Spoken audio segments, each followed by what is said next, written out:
Do that quick thing, knowing that never works. I don't even know what happened there.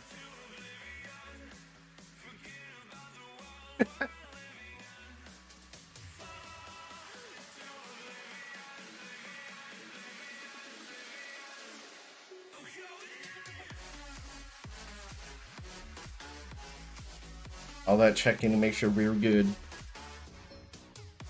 But no, not quite.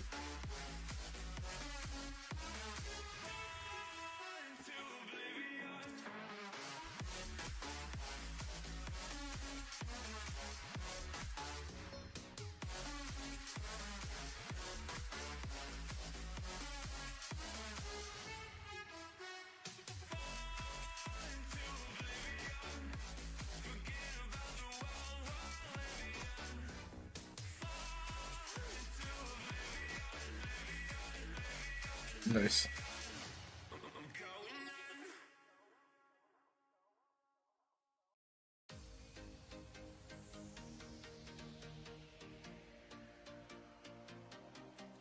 Yeah, I was pulling up the first part of that story tonight just to kick off with it.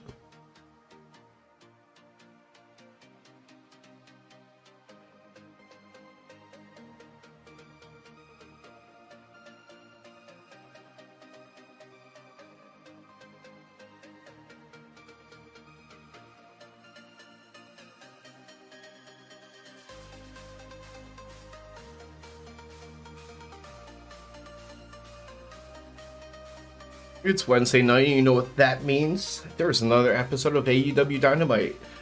We're here to talk about it. I'm just saying, that guy over there. And we are Top Rope Tokes. Here, like every week, every Wednesday, Friday, talk wrestling with you. So, I want to, jump right towards the main event, but before we ever get to it, there was a couple of things that happened throughout the night to lead up to it.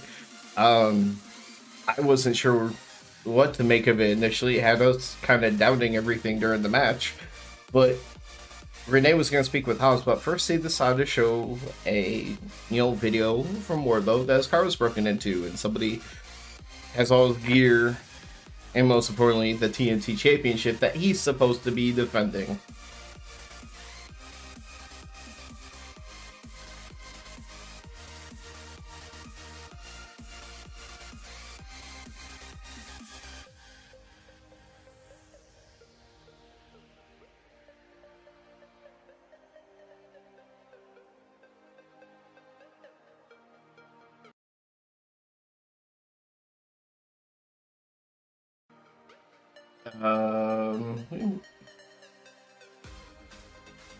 You might have an issue.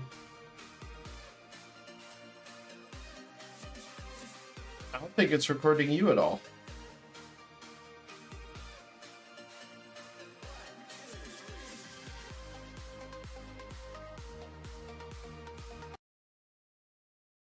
Yeah, but for some reason, when it goes to the audio mixer,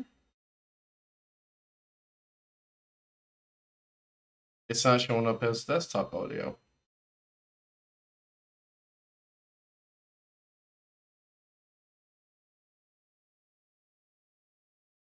Interesting.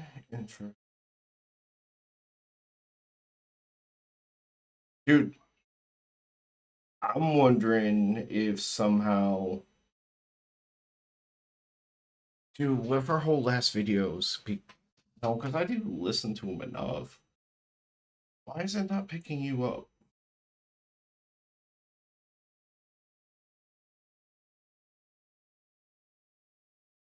Hmm.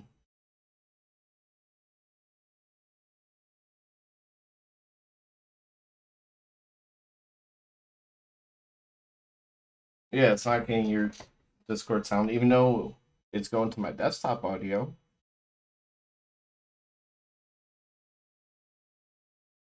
I think I got something not working.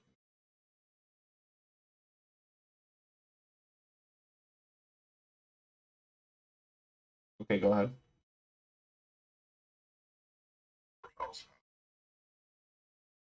Okay. Why? Come on, do that again. No, it's not picking up anything.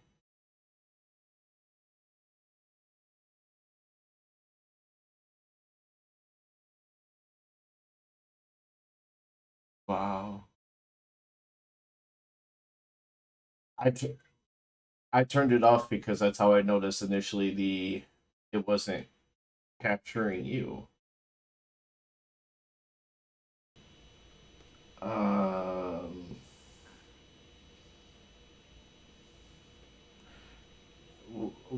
what did? Wait.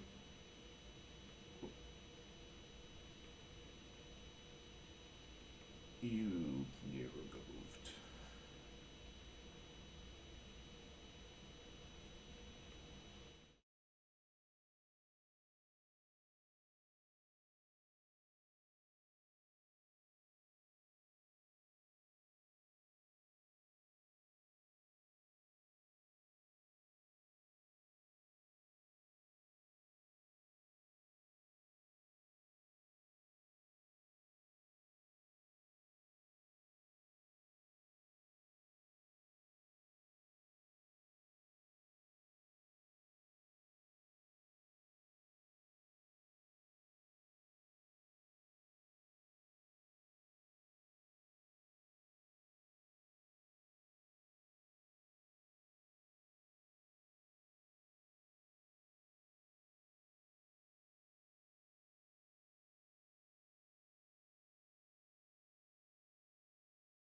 removed.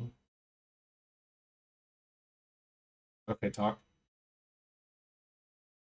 It didn't work.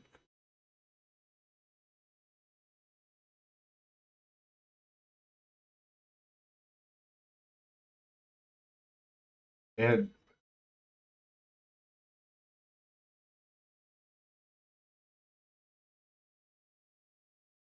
I I didn't change anything.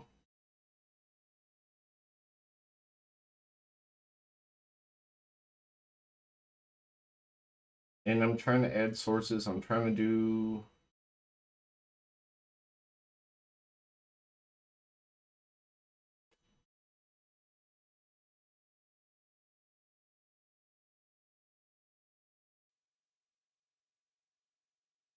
Yeah, this is weird. Okay, I got something that works, even though a bunch of other stuff Baby is here back now. ribs. Is that what you got with barbecue sauce? Because that works most of the time for me too.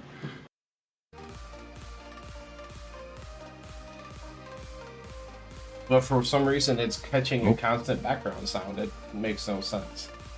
How's everything sound now when you talk, when you listen back?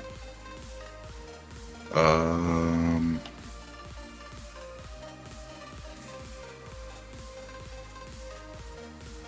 So I got the music going, but it's registering there's a Discord audio like even right now when you're not talking. It's weird.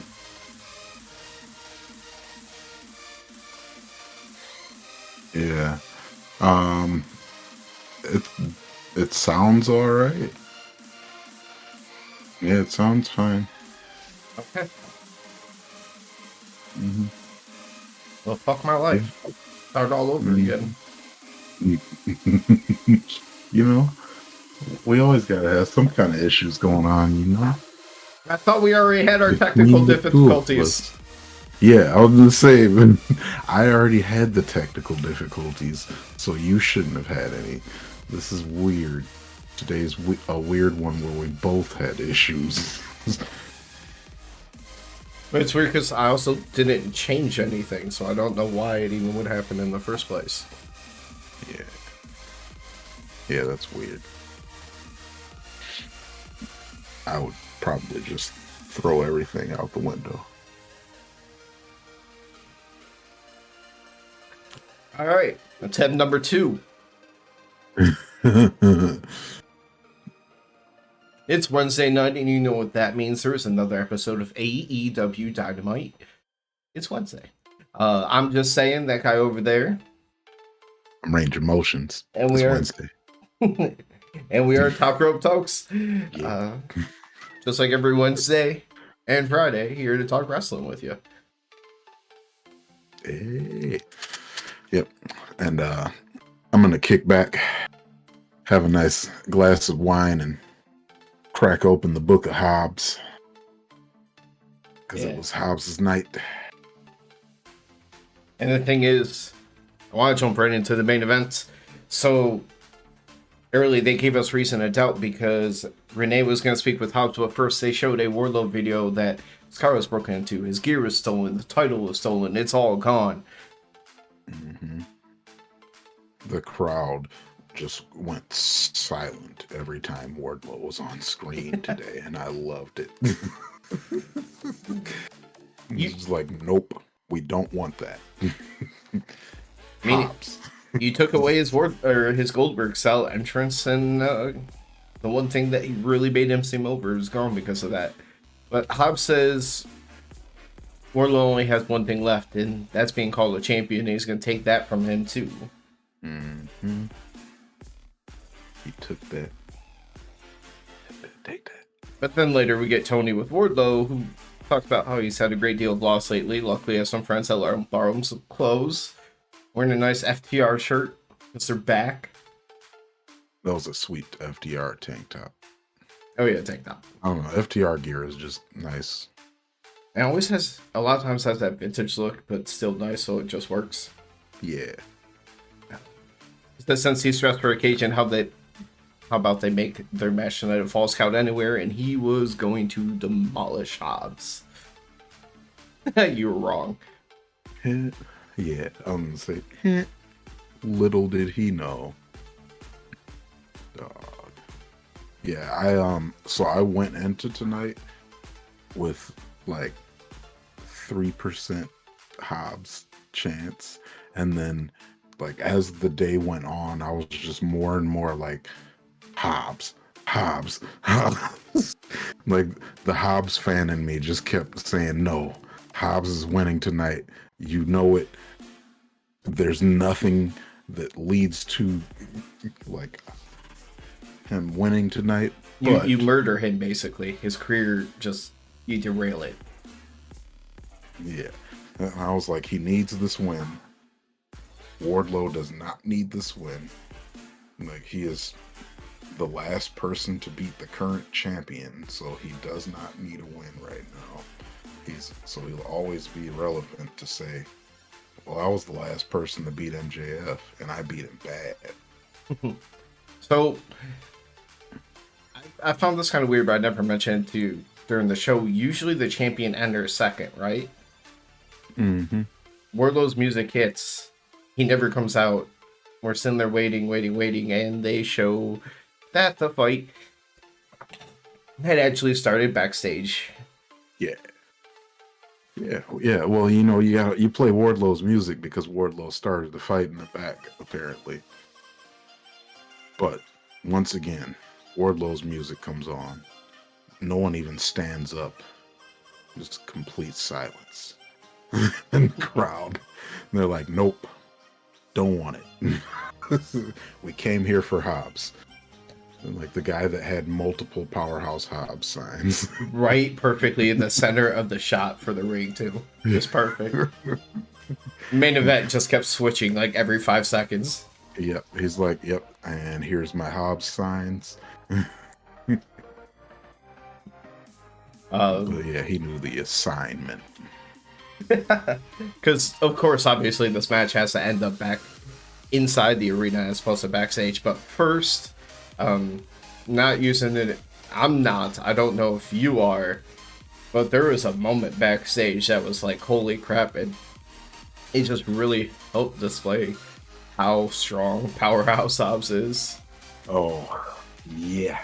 Yeah, I think that's the right moment. Because I have carried many a keg, empty and full, and I have never seen someone fling a keg like a baseball or like a Cam Newton football pass before. Because That thing just, Like he threw it God, with power. It wasn't like a keg toss. It was a keg. I'm throwing it at your head. it was like a baseball pitch with a keg. That man is ridiculously powerful.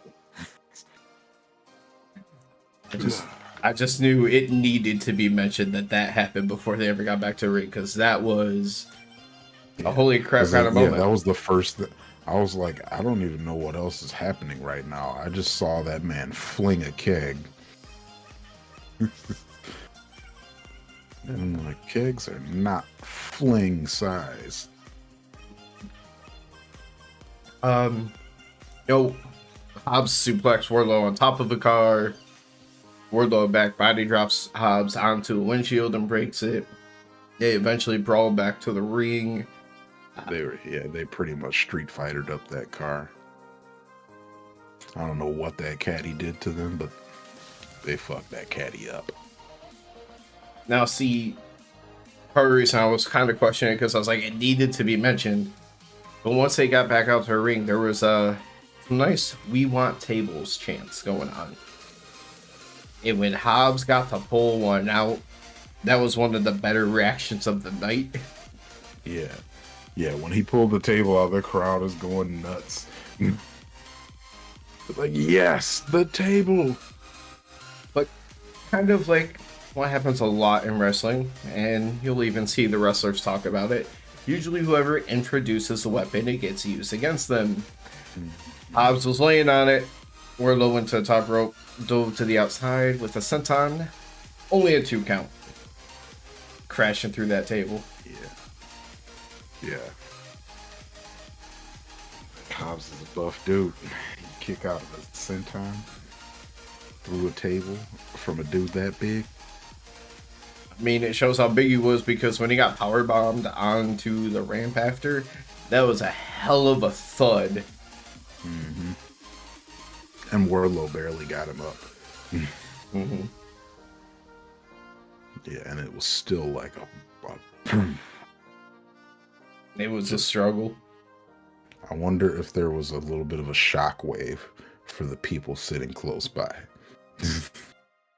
Like, I said during the show, like, for me, like, hearing that thud, that just, it had to be one of those hits that kind of, like, goes through your spine and, like, you can't breathe for a moment kind of thing. Yeah, it just instantly just makes you go,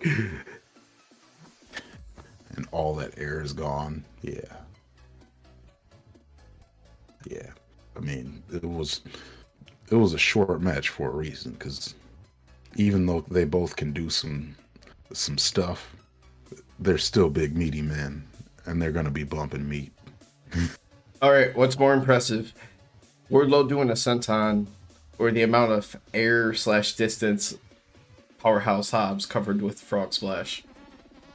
Not tonight, but before. It's still gotta be that frog splash, because how many times have you seen even guys who are high flyers jump 3/4 of the ring? Outside of only a handful of newer, very athletic people who have like ridiculous verticals. Yeah. Like, for the longest time, through like our growing up and everything, RVD was probably the only person I know that was getting that far. Yeah, that's like the only person that I could think of from wrestling that I've watched is RVD. And I'm like, RVD, that's what he did. Hobbs just was like, yeah, I'm just gonna do a frog splash, whatever. And just do it from 3/4 away. But these two big meaty men slapping meat battled their way up to the ramp, where it looked like Wardlow, and he's signaling for the powerbomb Tiffany, about to powerbomb Hobbs off of the stage, and everybody's new favorite wrestler showed up. Yeah, QT. QT does not suck, you guys. He was wearing the QTV shirt, so confirmed that was him. QT sweet. It was QT's the best. fair shot to the back. Wardlow turns around, pissed off, grabs him by the throat. QT just straight dick kicks him. Hits him with the chair one or two more times before helping Hobbs powerbomb Wardlow. Yeah. It felt like QT just did the lifting and then Hobbs threw him out of QT's arms. When it was off the stage, that is putting it generously. Because I don't know what that structure was that was right next to the stage and how far it was supposed to collapse, but he was only like a couple feet lower than the stage. Okay. But QT Marshall, though. You're my hero. You can't remember. You can't forget. He's easily top 5 greatest wrestlers of all time. So comment, based on his influence, So commentary had to bring it up that this was back from when they had made a deal however long ago. Because remember, Hobbs was gone for a while and everything. Right. And this was him, returning the favor. Forgot about that. Right. But Wardlow did knock it up, and we have a new TNT champion. Yeah.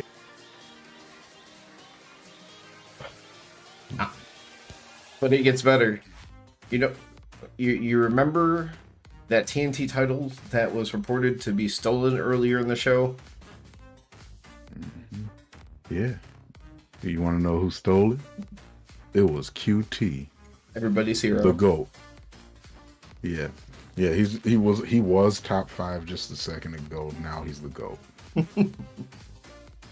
QT Marshall, the GOAT. Things you never thought you'd be saying in 2023. Yeah. I salute you, QT. God, it feels so nice to get through that segment. After all the technical difficulties starting, going, and then having to reset. Hey, man, we're just like AEW, okay? That was right off the start of the show, wasn't it? Yeah. They're like, all right, we got technical difficulties. They got technical difficulties. We are AEW, man. Representing the brand real well. Yeah, that was right at the beginning of the show, too. And it threw off everybody, because Jay Lethal's like, what is going on?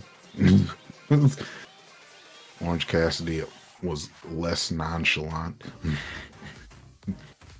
And then, it even, just by them talking through it, you could hear the commentators were thrown off. Yeah.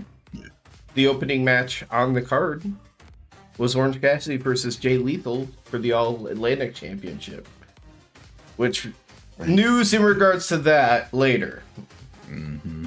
Say, this is, little did we know, this is the last time the All-Atlantic Championship would be defended. Mm-hmm. I mean, sort of. Kinda. Next week, maybe. For sure, though. Yeah. I don't know how you want to regard that, because it's weird. I don't know. The way that Tony put it later. No, it is the International Championship next week. Because... So it's officially renamed. So yeah, tonight was the last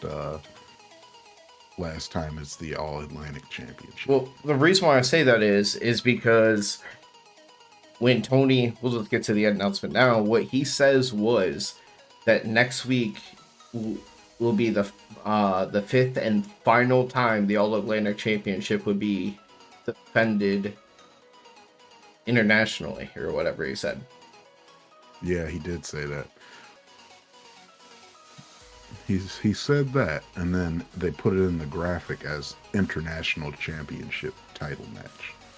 Yeah, so that's why it's weird. I don't know how you want to view it. But, yeah, so there's the big news. All-Atlantic titles being renamed. Yeah. International Championship.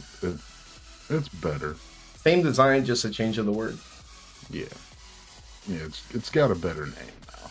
You know what? Since we're going to talk about the TK announcement, is it just me, or if you went back like 6 months ago and you knew that Tony Khan was going to be speaking on Dynamite, it felt like it was going to be a big deal, right?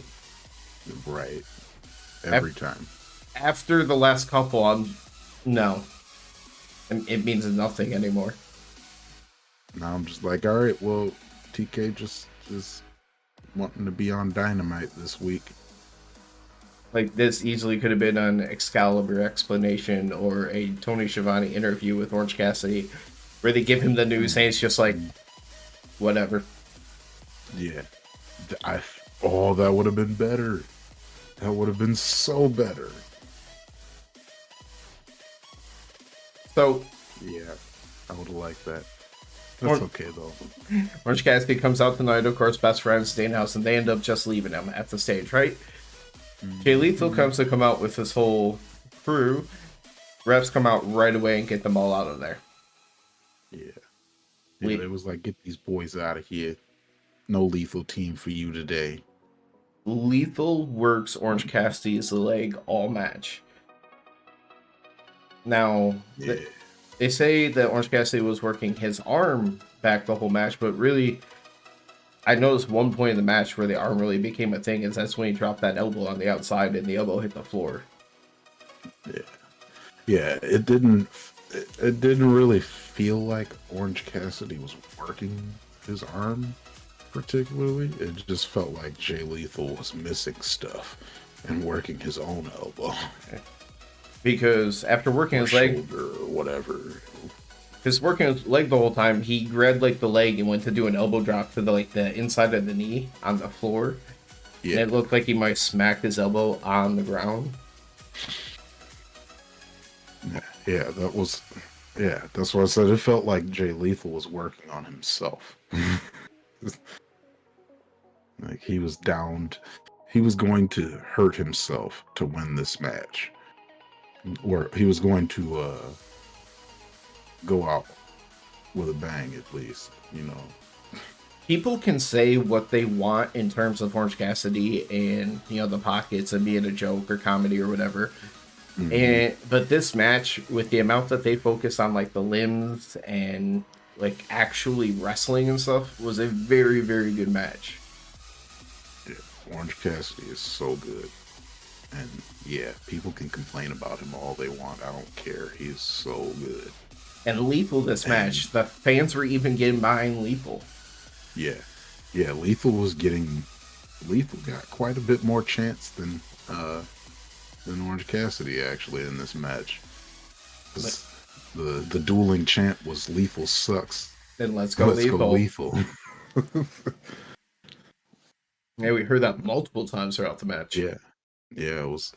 They went off with those, but rightfully so. This was a good ass match to start Dynamite for us.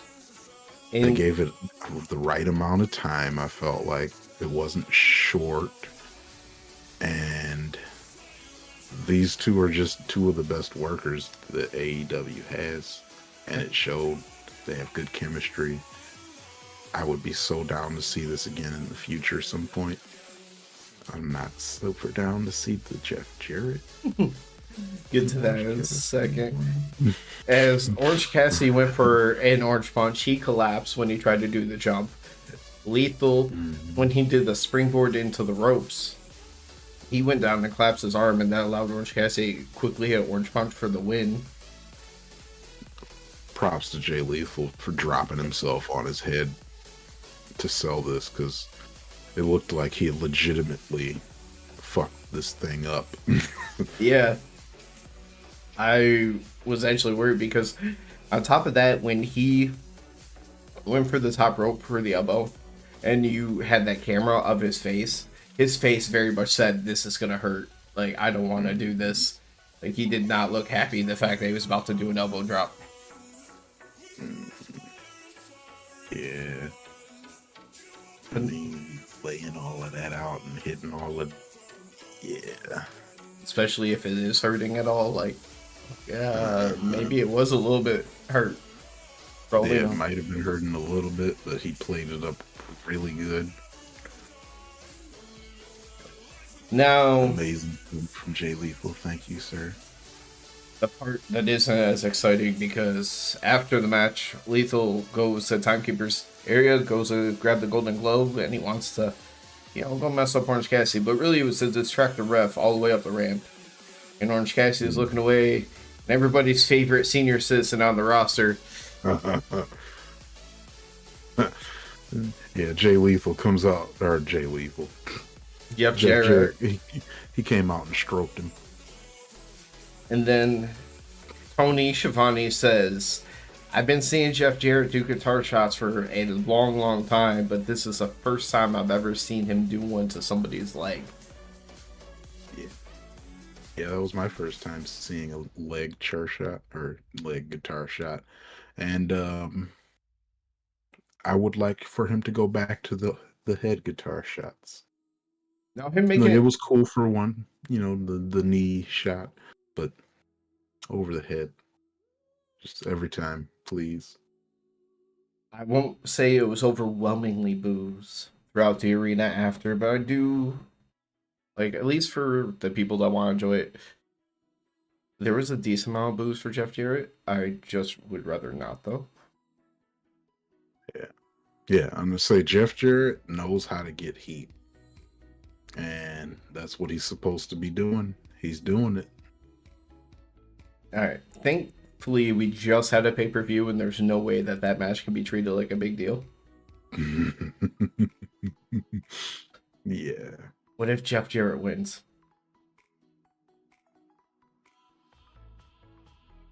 No.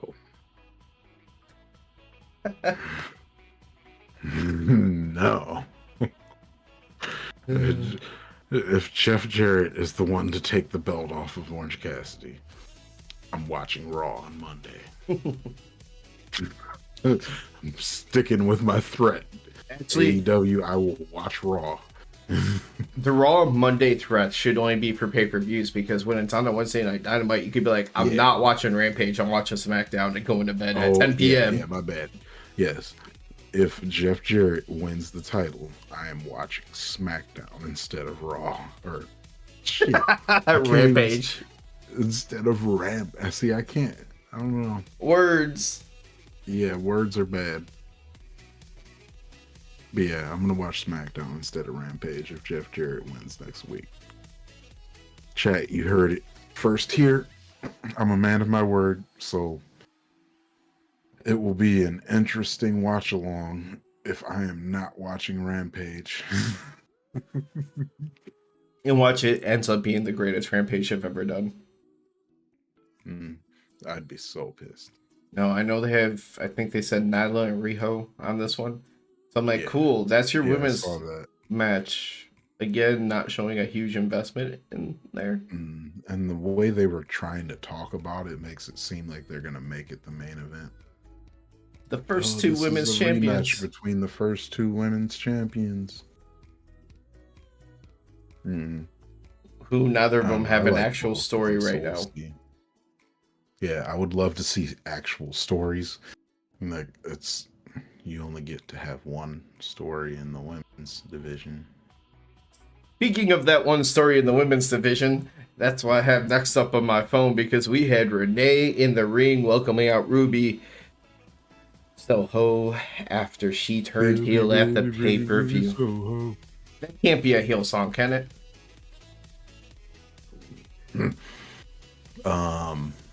I can't see him changing it. You know what? It has to be a heel song because she can't change her song. Right? It just listening to it, I'm like, it's too much of a babyface type of song. It sucks. Yeah, she's just gonna have to stick with the song, though. There's no changing that. You are not about. Oh, she can't get rid of that song. That's one of the better songs that they have in general. She comes out, she does this whole, kind of cliche thing where she blames the people and says it's the people that created this monster. People were thrilled when she lost in her first title match against Britt Baker at Grand Slam. I really thought she was going to say what, I've been saying the whole time, which was, and then she was forgotten about. Oh, yeah. So I'm kind of... Yeah, because that was the obvious right there. Mm-hmm. Just because it was easy to forget about her, especially for me being a new-ish wrestling fan. I was like, who is she and why do they think that I would care? And they didn't give me a reason to care. Yeah. Now they give me a reason to care, but she's a heel. People were thrilled when she people got booed her out of the building when she beat Statlander in the tournament match for, I don't know, whatever it was. That's why I kind of... Statlander's super over. Well, she was. And then when Hater pinned her, she realized that she, Tony and Saraya, like, the fans have people's backs. There's the backstage stuff. She realized nobody was ever going to have her back. She was never going to be appreciated. She realized she's an outcast, like Tony and Saraya. Mm-hmm. They wouldn't even call Tony a champion. They called her interim. Yeah. And all those homegrown entitled bitches. Mm-hmm. They can help rebuild, but they can't rebuild on a broken foundation, so they must demolish. Then she says, bring on her rookie opponent. I forgot she had a match. Bring on my opponent. Yeah, I know. It wasn't a squash match. Sky Blue came out ready to scrap. I love it. Sky Blue's like, yeah, I'm ready to fight. She just doesn't look tough at all. To be fair, it wasn't a squash match in the fact that it didn't go quick. Ruby spent a lot of time just toying with her. Yeah. Hey, Sky Blue got some offense. And then towards the end, as soon as she started getting on a little bit of roll again, Ruby pulls her hair and hits her with the Destination Unknown. Yep. I remember at one point, Sky was like hung up in the middle of the ropes, and Ruby just sat up on the apron next to her and kind of like posed with her like this. So, this was when her music was weird with the heel thing for me, because her music makes you want to be like, yeah. Mm-hmm. And then she's like, come on down, Tony and Saraya, bring your stupid asses and we can spray paint this bitch. I love this heel angle that they're doing of the originals versus the outcast, the outsiders. But god damn it, the L thing. So I told you Ruby versus Willow was coming. Yeah, Willow comes down to try to talk sense with her friend. And Willow's gonna lose. Yeah. So Sky Blue actually got painted on her, like, gear around her chest and then into her stomach. They straight up only spray painted Willow shirts. Yeah. Willow's probably like, yeah, you can only spray paint my stupid shirt. Nah. I mean, Willow, see, at the very least, they knew they weren't about to try and fight Willow straight up. Yeah, because they were like, all right, let's slip out of the ring here. We'll sneak up behind her. Which this girl can scrap. Like, I hate to say this, but from a logical standpoint, if you're Willow, wouldn't you be very, very aware of where those two are at all times? But she's Willow. She's a smiley baby face. So that means she has to go all in on everything she does. And it didn't work out in her favor today.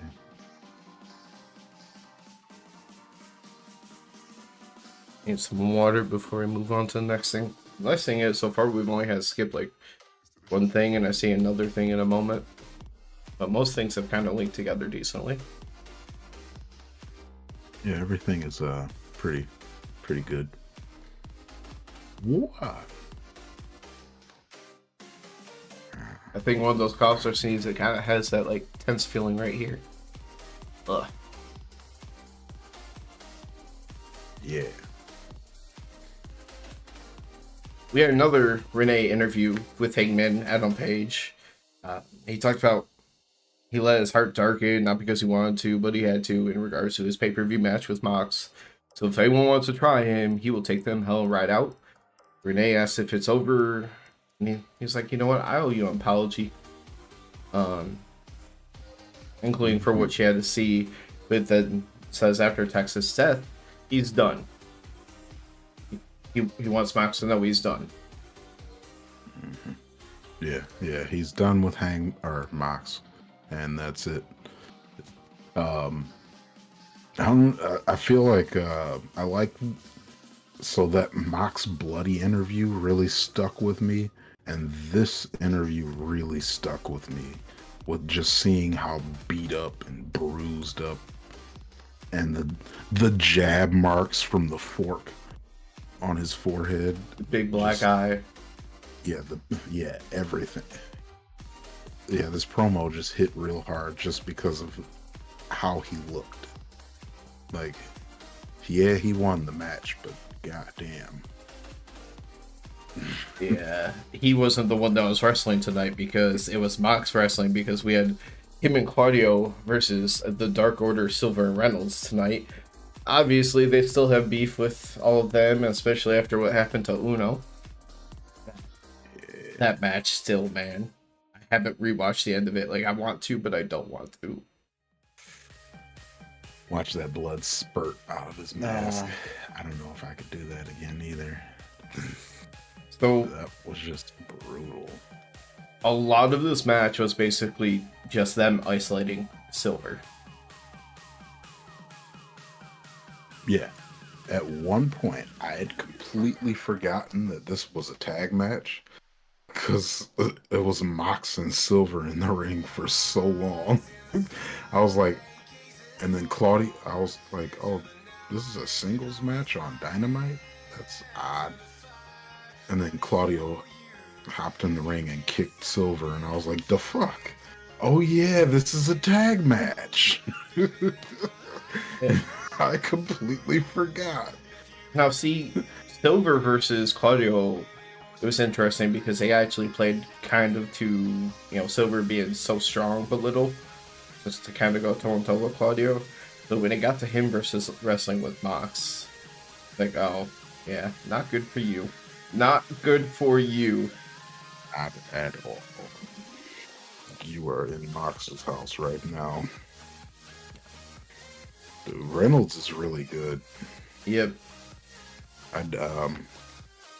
You never get to see him much. I feel bad now that I skip past the Dark Order matches on Dark all the time. Because I'm like, oh, Reynolds is good. I should watch Reynolds. It's tough because with that group and the way they are, that tag team is never going to be taken seriously to be considered champions. But you can see there's features there that would say, hey, he could be somebody. Yeah, it was like watching him, I'm like, like the way he sells things, and yeah. He's got some size, he can move. He has that like in-ring charisma when he reacts with the crowd, and the crowd loves him. Like, we've heard Reynolds chants before. And it's not because of the fact that he's a silly character that people enjoy like Silver. Yeah. So Reynolds is really good, and I got to see it here. First time getting to see it on TV. I mean, the trios match. It makes pretty good when they went against the Elite with Hangman. See, it always makes me feel like hearing you say that, because during the course of that match, I kept having those thoughts about Reynolds. So, man, when he got to be the hot tag and finally get in there. Yeah, I'm just like, just seeing it here just reiterated it for me, I guess, because that was like my only time seeing Reynolds look good, and I was like, maybe it's just because the Elite are making him look good. I'm like, nope, he's just really good. And, he is unfortunately stuck with the Dark Order. And no disrespect, I love the Dark Order, Oh yeah, but yeah. their role is down here. Yeah, but yeah, the Dark Order is dark, like YouTube show level pretty much now. So, but he's got the personality that would work doing something else. I'd like to see it.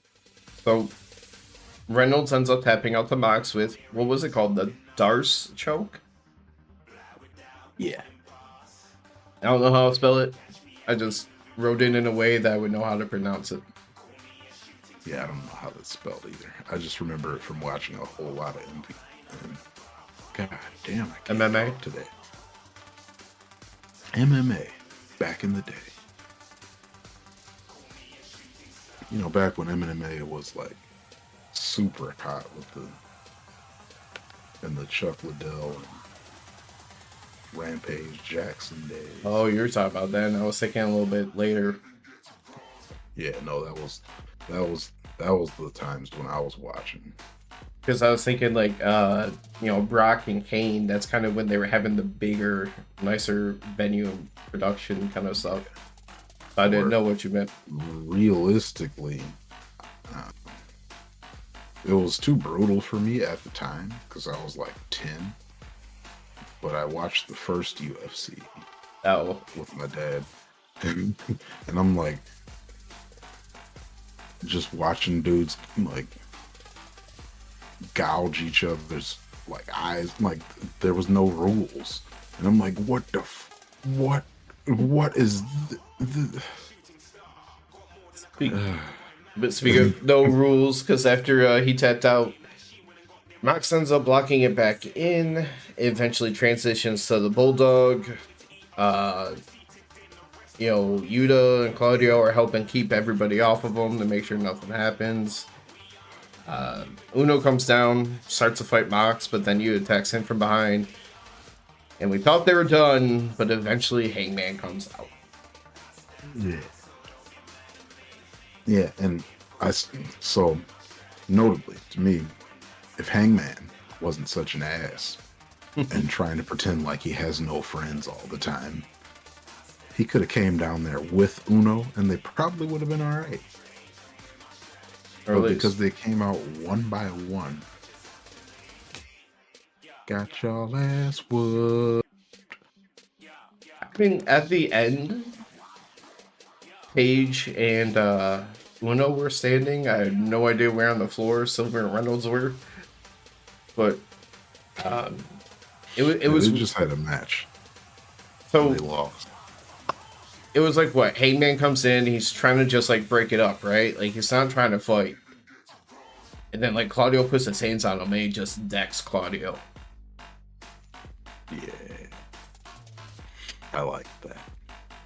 For a second there, I was about to be like, no, he's not about to be like, hey, I'm going to join the BCC because we had a brutal match.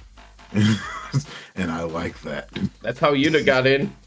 Yeah. I was like, this is how everybody has joined except for Claudio. He was just Danielson's friend who replaced him for a match. Yeah. That's how Claudio got in. He was a substitution. Yeah, the substitute member that lasts forever. And then somehow has a world championship before Danielson. Yeah. Twice. Yeah. Twice. Oh yeah, that's right. He's a 2-time champ. Danielson is a loser. He should get an L painted on him. Oh, because I mentioned it during this all happening. Does this mean Hangman versus Claudio? Ring of Honor title? It could. It unfortunately seems like Mox and Hangman aren't done. Let them be done. For the love of God, let them be done. Yeah, I don't think it's done. I think that we're going to get something else here. I thought that they ended it on a high note with the Texas Death Match. So, Wait. we're just gonna end it with a straight up GCW death match. No. You started talking about the women having a blood and guts match. Porter versus BCC. No, what? You don't have enough people. 4-on-4. Wait, who's 4? Oh yeah. Danielson can take time off and return for it. God damn it, no. No. Well, I want the women's. One. I want a women's blood and guts match this year. I think that they are setting up well for it to happen. If there was a Dark Order versus BCC blood and guts match, I'd be so upset. I'd be like, we already did BCC. Just no. Like, as much as I'm down to watch Moxley in a cage, no. Heyman says, I'm going to go in first. I'm going to go this whole match. Actually, there's no advantage to going in first that way, besides the fact that you can help prevent your team from getting destroyed. Yeah. Because you can't win until everybody's in it, so ideally you'd want Hangman to be as fresh as possible. Exactly. So, women's blood and guts. We're not even thinking about that. No. John Silver is going to pin John Moxley on top of the cage. You got to be able to pin on top of the cage because somebody submitted this last year. No. John Silver is going to giant swing Claudio and make him submit.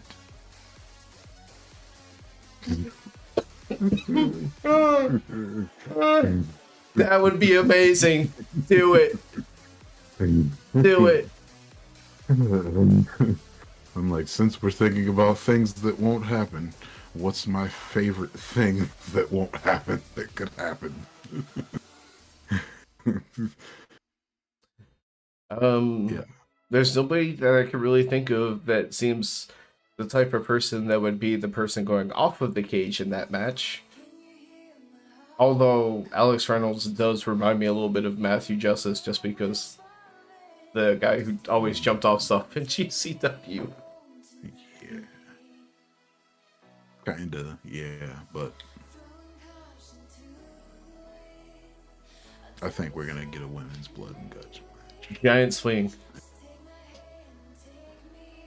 But yeah, I really want the John Silver versus Claudio, and for John Silver to giant swing Claudio. Please. I need it. Please let it happen.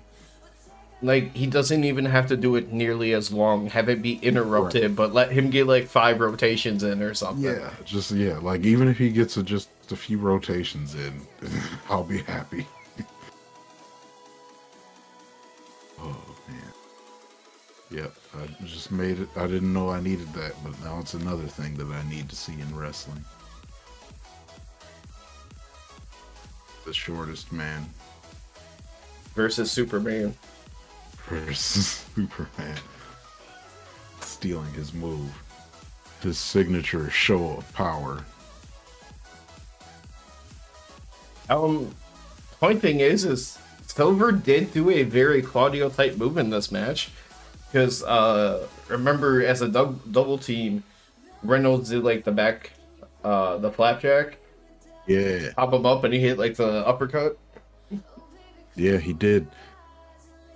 He hit I don't know if it was. His arms are so short that it's like he hit him with his entire arm, basically.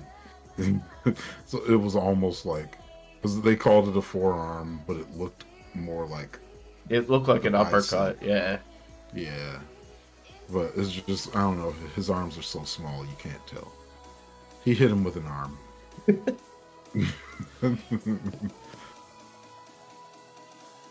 He popped, like Silver popped him up, or Reynolds popped him up, and he hit him with an arm. There you go. Nice arm. Strike. This is something I didn't think I'd be saying tonight, but I said it to you when we were watching the show. When Jericho Appreciation Society came out for the match, and I was so happy because we had just watched so much talking. I was ready for some wrestling. As they took on Top Flight and AR Fox. AR Fox, the only man in this match who had different gear than everybody else. Yeah, the only person without black and gold. Top Flight had like a little bit of like dark gray kind of going on their pants too, but it wasn't like super light. So yeah, it was pretty much just black and gold, all over. Oh, everybody had black and gold. We'll just go with that. Just realized it when I kept seeing like the piles of people in the high flying, and then like, hey, everybody's bottom looks the same. Yeah, and I didn't even pay attention to it until you pointed it out, and I was like, yeah. Because once they started, like, just rolling around, like, Sammy and Dante and Darius, and I'm like, oh. I'm like, I don't actually know who's who right now. It's just a whole bunch of light-skinned bodies rolling around.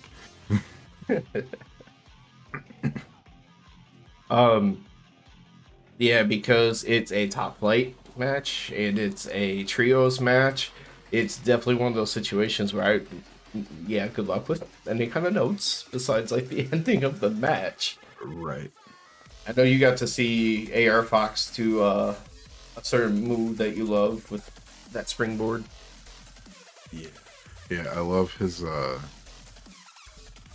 his springboard, like, I don't know what you call that, like his cannonball thing.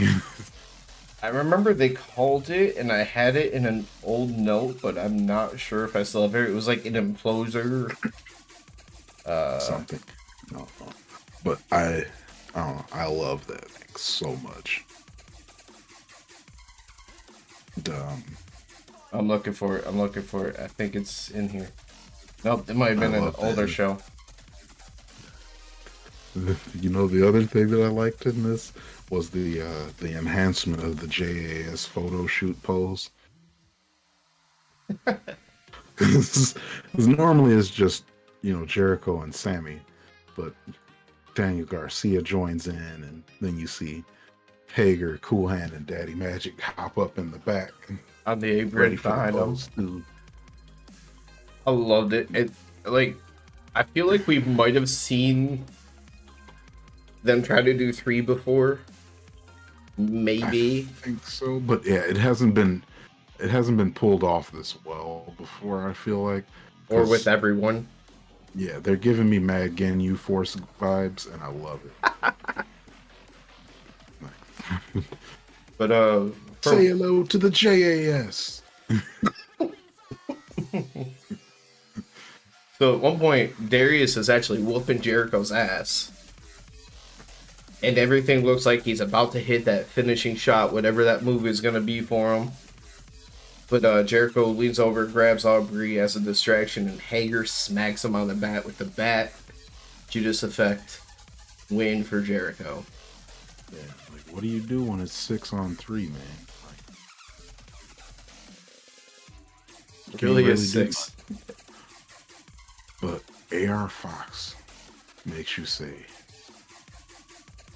what the fuck, every time you see him. And I love it. I want to see AR Fox versus Sammy Guevara. I think that would be a bomb-ass singles match. Alright, so if AEW wasn't already so inflated with titles, it would be nice to actually see something like a lightweight or a cruiserweight type of title for that company, where some of these amazing guys that are smaller could really thrive. And you're not even talking about guys who aren't over. Look at guys like Phoenix. Yeah, like we just... Heck. Because I'd be so down to see just some flippy matches. I love lucha style wrestling. Orange Cassidy could still slide in there. Yeah, like I would love a division like that. Because we've I think we've both talked about it. Our favorite part of WCW was the cruiserweight division. Mm-hmm. And then there was like those Now, select yes, I love like my two main Goldberg, events. and I love my Booker T, but the cruiserweight division was what kept you watching. Ooh, I will say that though, their tag division was really good for a while. Maybe not necessarily the matches because I can't remember. Not to the point of like, I'm trying to think of us one single tag match. Like whereas I can remember so many cruiserweight matches, like one of the million Dean Malenko and Rey Mysterio, or Dean Malenko, Chris Jericho, Rey Mysterio, Chris Jericho, any one of Eddie Guerrero, with any one of those guys. Juventud, yeah. I fucking love Hoovy, man. Psychosis, like all those dudes. La Parca. I could talk about WCW cruiserweights forever. Man, I thought the LWO was going to be so hot just because I was into every single member of the group. I'm like, oh, that's like half of my favorite wrestlers.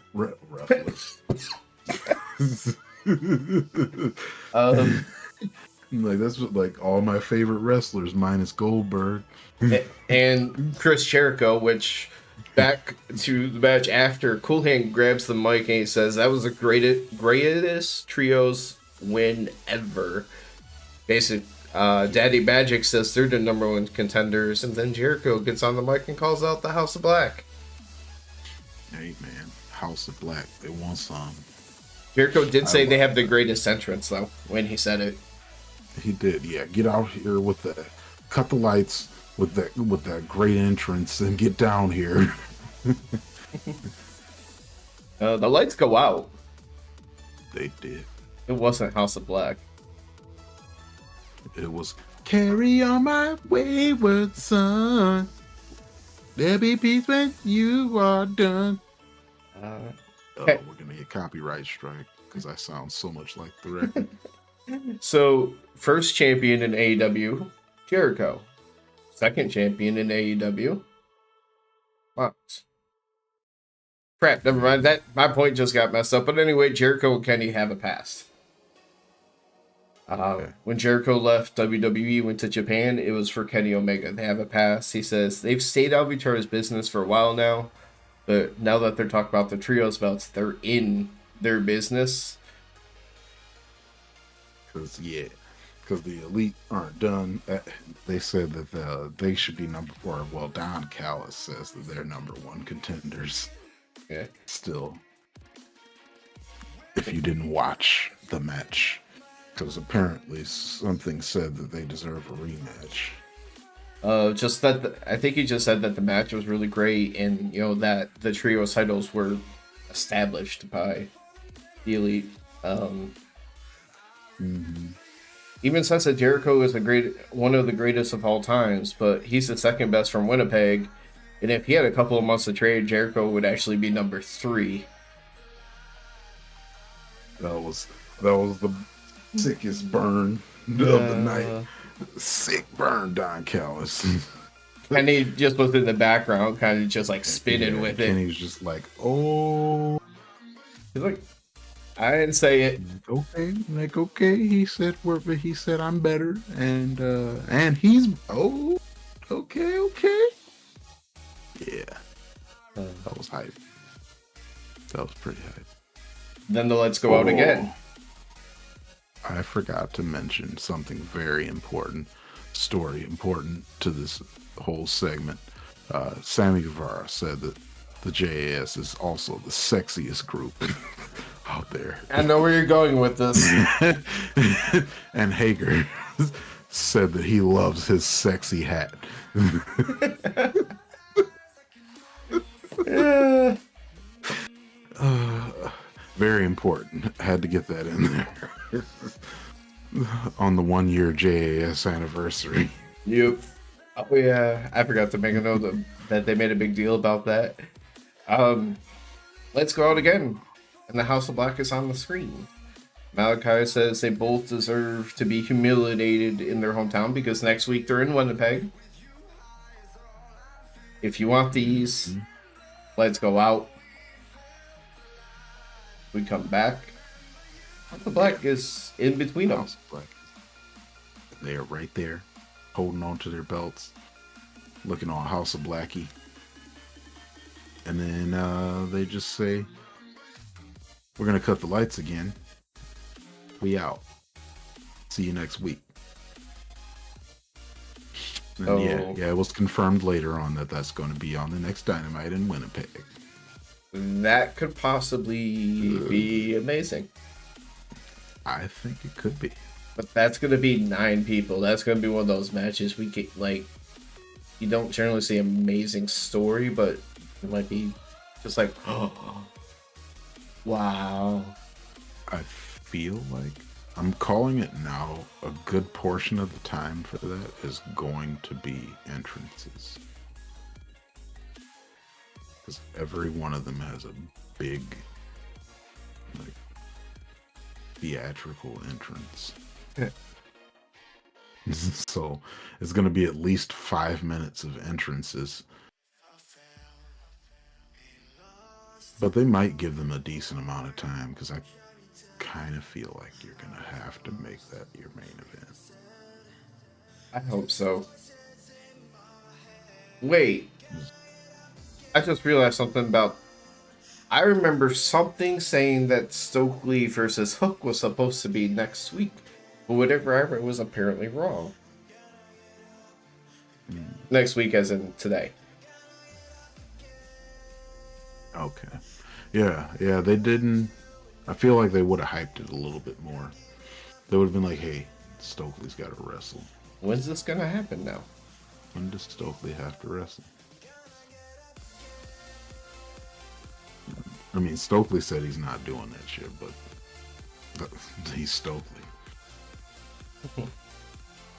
Alright, so we talked about Hobbs and Wardlow, right? Yes. Actually, real quick, after that, a little bit later, Renee is talking with the Acclaim backstage. And Revolution did go their way, but they're on the way back because everyone loves the Acclaim 2.0. Cool Hand, Daddy Magic. They walk up. This is what I was trying to wiggle in there, because it kind of shows something that could be going on next for a couple different directions. Could be. But yeah, they said that the Acclaimed are sports entertainers, which is very true. They said they love the Acclaim. And they said JAS loves the Acclaim. You know, let's join up. You know, link up. The Acclaim just laugh it off, and I think it was Caster. Billy Gunn laughed their ass off. I think it was Caster that clapped back as they were walking away. They were like, "We're on TV more than you. Leave us alone." Yeah. He was like, yeah, I think, and it was Bowens that says, not a chance in your Michael Jackson Thriller jacket. Of course, talking about Daddy Magic's dumbass red jacket. Alright, so the Acclaim's first win after losing their title rematch, kind of. We against those guys. 2.0 versus the Acclaimed at some point. That might be one of the pillars next week. That'd be a good idea, because the Acclaimed gets the people going. You know, it's like lady humps. They're provocative. Mm-hmm. Just to talk about it for a quick minute, because we do enough complaining. Guess what? We got to see Jade on Dynamite. Yes, sort of. Because it was a video. Mm-hmm. Yeah, they need to give her a story. She was just like, I beat everybody in America, so next week in Canada, bring me the best Canadian. Step up and get stepped on. And I'm just like, come on, man. Sad. Yeah, Jade you gotta do something with her, please. Something.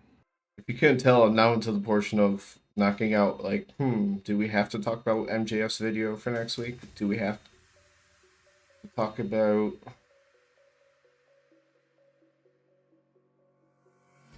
Actually, like, Starks. He was attacked by Juice Robinson. He was. Yeah, he didn't really get anything out. He just, Everyone wants to know what's it next. was just the classic Bullet Club thing of randomly attacking someone. Because all you hear is Bullet Club. So, I mean, that's kind of like where we're at with a number of things outside of the Tony Schiavone bringing back FTR. Oh, yeah. I honestly don't have a whole lot with this other than Loudest pops of the fucking night. yeah, definitely loudest pops of the night. Crowd's happy to see Dash and Cash. Dax and Cash. This is a rough night for me. Okay, So I'm on the struggle bus. it was a struggle for them too, because it was one of those things they try to start off the interview and they have to stop and wait because that crowd, they're making it hard to talk in here. They worked with it really well though. Cash was just like, now hang on, Mr. Schiavone, like, do you hear that? Or he said something along those lines, just like to pause and give the crowd a chance to get their excitement out a little bit so that he can actually speak. And he made me happy because he is fumbling over his words like I am tonight. I still think it was one of the better promos from him. Usually it's been Dax who's been a lot better out of, but at least this one, it seemed pretty solid by Cash. Yeah, I like Cash because he seems like a normal guy when he talks. like when he wrestles, he's not a normal guy, but he seems like a normal guy when he talks, and I like that. Like Dax is the more over the top energy guy, so you definitely bring him in last, which, you know, that's what they kind of do. That's what they did. It's cool. They said 2022 was a great year. Everyone knows it, but 2023 has been bad. List off all the matches that they've had that they lost, the title losses, losing all 3 belts within like a month, and a best friend paused to let the crowd chant his name. Yeah, and you know, understandably, they needed a break after losing all their belts and losing one of their best friends. And then they take a break, and then they got to look at the Guns winning the belts. And calling themselves the best brought them back. They said, we are coming back because the Guns cannot be champions. They're spoiled, entitled assholes. Dad gave them everything, the private schools, their job here, all that good stuff. Dax comes in and he says that the Guns ruined their last memory with one of their best friends. So they're coming for the Guns. Yeah, they coming for that ass. And as much as I don't really dislike the Guns, I don't think that they were title ready. So let's go FTR.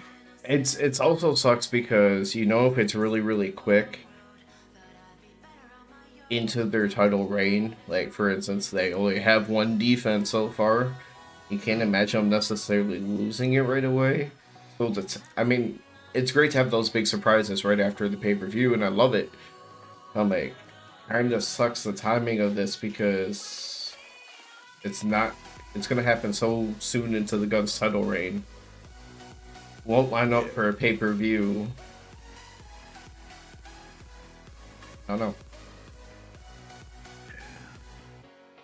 know. Although, if you put the belts on FTR, it makes it possible to have an amazing tag team title match at a pay-per-view between FTR and a number of other tag teams that can wrestle really well. I'm gonna say pick FTR and whoever you want, pretty much, and it's gonna be dope. I don't know. But I think you got me thinking a little bit. The Guns may come out on top here. Because it seems like FTR is definitely down to put the Guns over. It's hard though, because that means they've lost to the Guns twice. Yeah. Yeah, like that hurts their legitimacy a lot. I mean, it's still FTR. They're always going to be. But they're still going to be FTR. Yeah. So people are still going to want to see FTR.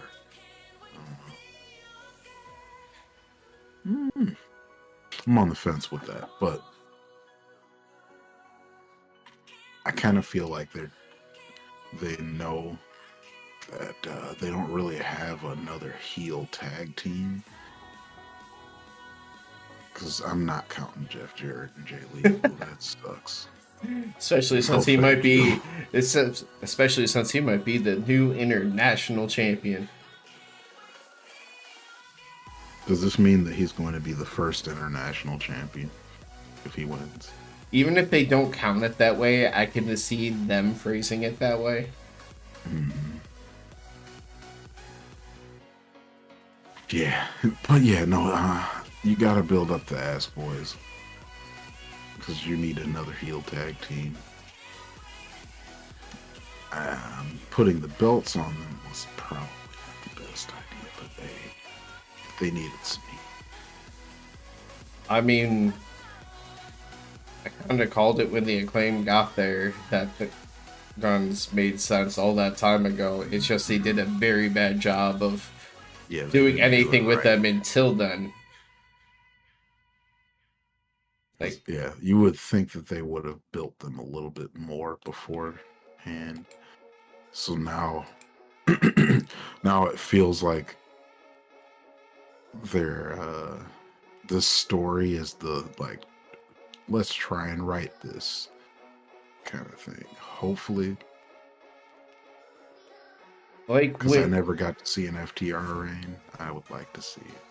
So, like when the Acclaim was battling Swerve and Keith Lee, the Guns could have been battling like best friends or something like that, as opposed to waiting until like a month before you're putting the belts on them to start.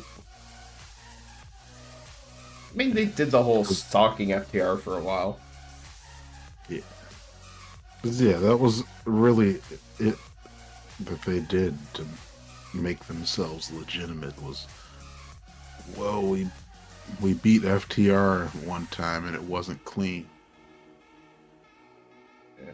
I mean, story-wise, they followed them around for a while and they did that stuff, but again, it was not that long and you didn't have them beating anyone else on TV, so still barely anything.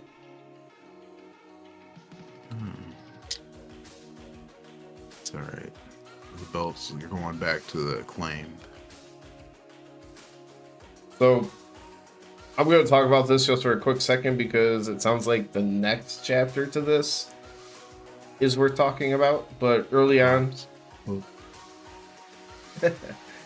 MJF had a video celebrating retaining his championship. Basically, next week Dynamite is on his birthday, and he's going to have a rebar mitzvah to celebrate. Yeah, go MJF. Happy for you. Anything else from there that of note? Not really. It was he's the best in the world, my ass. I just made Dragon tap out,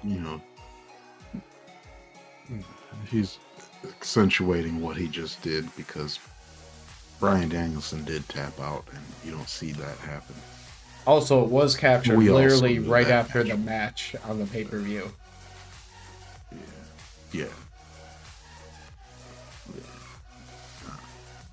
Yeah, not much to it.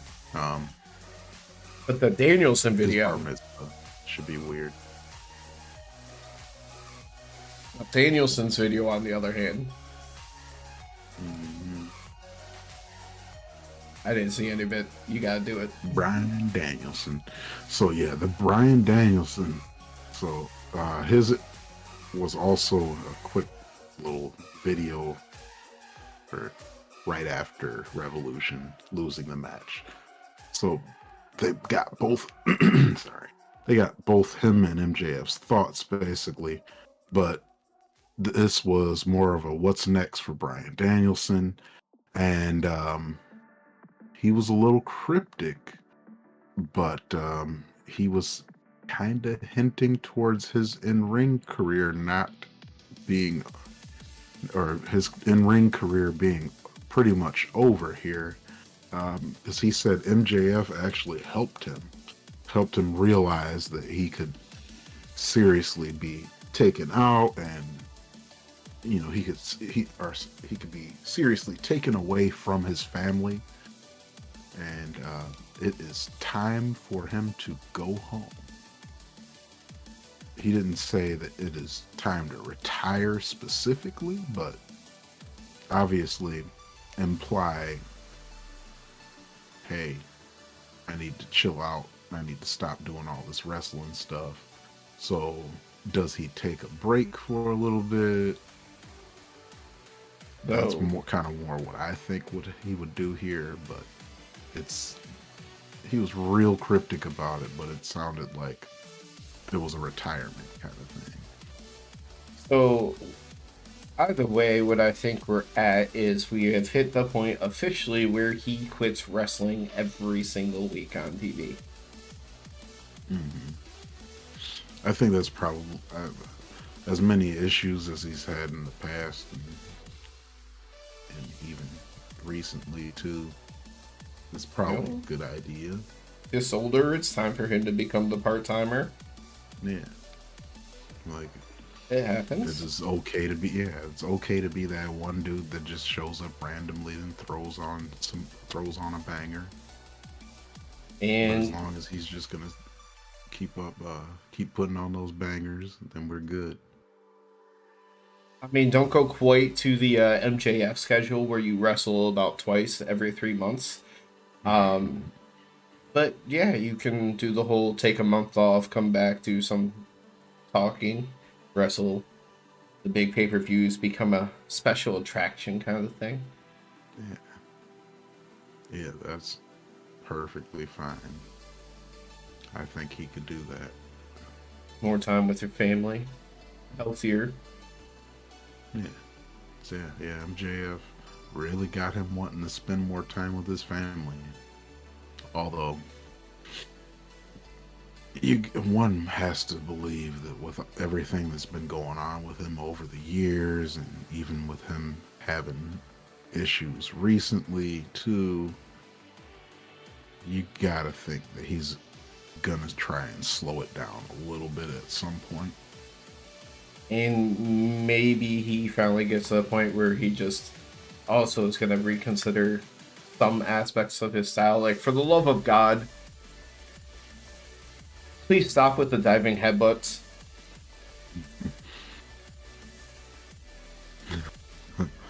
Yeah, I don't even think about it when he does it. But yeah, he cannot do those. Well, it's also partially because a little bit.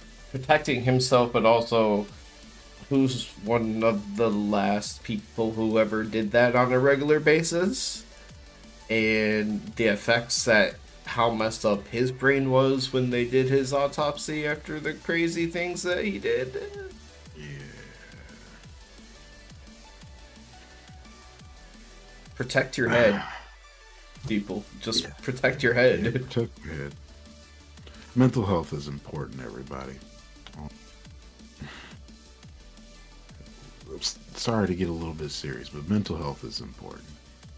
Take care of yourselves. Talk to somebody if you feel like you need to talk to somebody. Tell your friends. if your friends aren't listening, you're not your friends. So, but don't keep it to yourself. Hopefully, it's a nice combination of those two things because we see him and we know his history, and there's spots that he takes that you're kind of like, please, let me see you move. Let me see that you're okay.